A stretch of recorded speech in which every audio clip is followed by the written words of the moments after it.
All aboard! You guys turn this fan off here. Oh, right there. Yeah, and I think even just how the subjects come. You built all the shelves. I don't think I can say it was cherry. No, I wouldn't recommend it. I need to take it out actually. It's broken, officially broken now. I was about to say, you know, look. Yeah, you can sit over here. No, it's okay. I was actually just thinking. Hey, it's Madison Cook with What's Up Entertainment, and I'm here with Katie. Hi, I'm And- Madison. We're in her bookstore at the Fine Art of Design in Palm Desert, California. And Katie's going to tell us a little bit about how this came to be.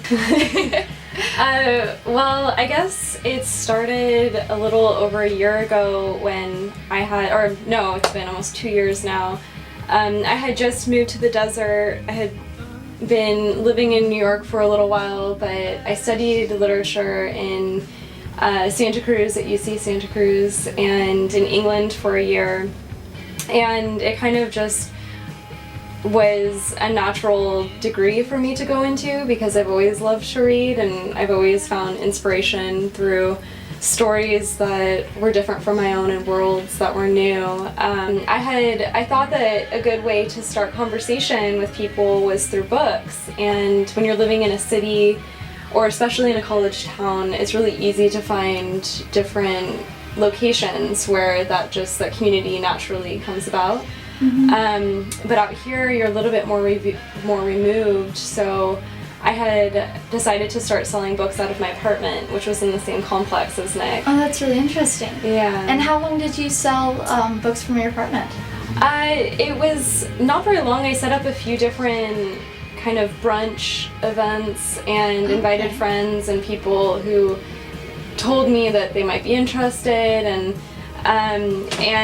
when we had one of these kind of afternoon gatherings, that was when Nikki had decided that he would open up his apartment and start selling vintage clothing and furniture and some of the books that he had, and we found that it was really popular, and by our second or third gathering more people had joined in and were introducing music to each other. Cool. And yeah, it was a lot of fun, and then the store kind of was just like a natural progression of that.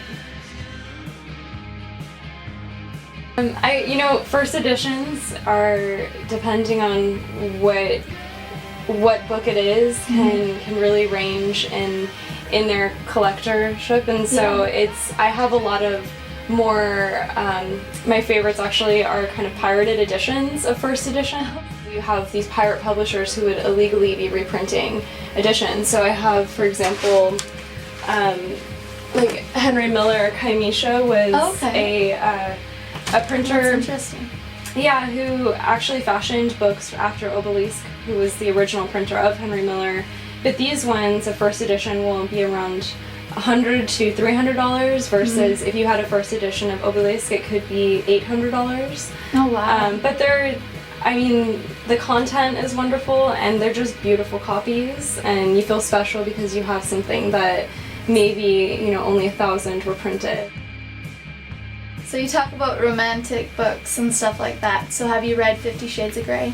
I haven't.